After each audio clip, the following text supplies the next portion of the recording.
dumplings and leftover turkey. I use bone stock or bone broth or leftover stock from the holidays that you keep in the freezer, or store-bought stock in a box, totally fine. And I cut it with a little water. Because we're cooking the dumplings in this, I want a little bit extra liquid, not less liquid. So then we take, per 3 quarts of liquid, a whole bulb of garlic, cut the ends off to expose all of the cloves. They're still in their jackets, it's not peeled, right? We just cut the ends off.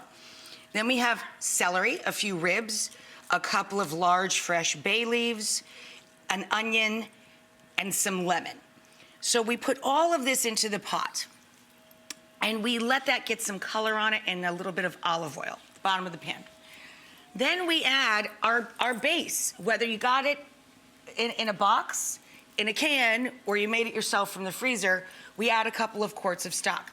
So we're fortifying the stock with all of that extra vegetable flavor and that roasty garlic flavor from it getting a little on the bottom of the pan. So then we strain that and we put it back on the stove. Now we have to move along to the making of the ricotta dumplings. For each 3 quarts that we're working with over here, we're gonna put in about 4 cups of stale bread.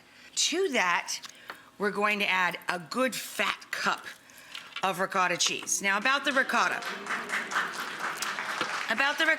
we want to strain our ricotta cheese before we start making the dumplings. We're gonna take about a 1/4 pound, or about 4 ounces, of pecorino cheese if you're using sheep's milk, Parmigiano Reggiano if you're using cow's milk, right?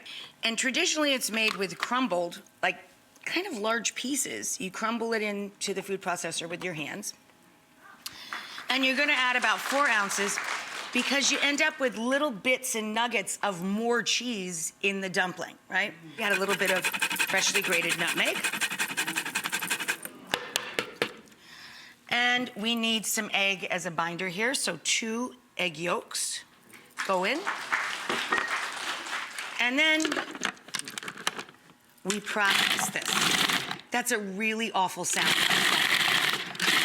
But you have to keep pulsing this until it kind of all comes together for you and combines. And then, I'm gonna spare you because I have a swab. So then, if you wanna make it ahead, you can pop it into the fridge. And when you put it into a log like this, you can portion it a little easier for yourself. So for every 3 quarts, you're gonna yield about 18 small dumplings. Cut it in half, then cut that half again, right? And then I can say, okay, do I wanna get 3 or 4 out of this, right? And you really just kind of decide and roll with it, literally. So then we take our little firm bread and ricotta dumplings with a little bit of egg yolk and just gently pass it through a little flour.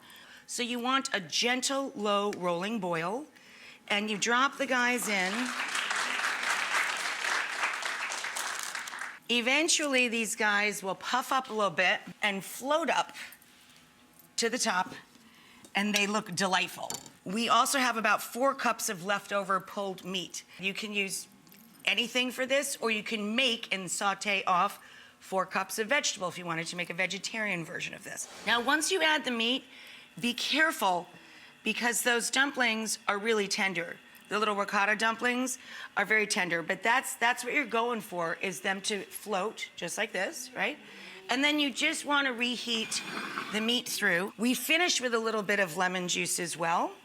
That little bright note of citrus makes a huge difference in soups. So then we take carefully your ladle and start grabbing up those dumplings and those beautiful pulled pieces of turkey.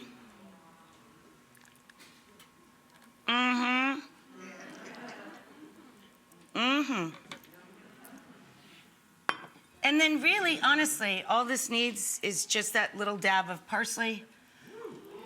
There you go.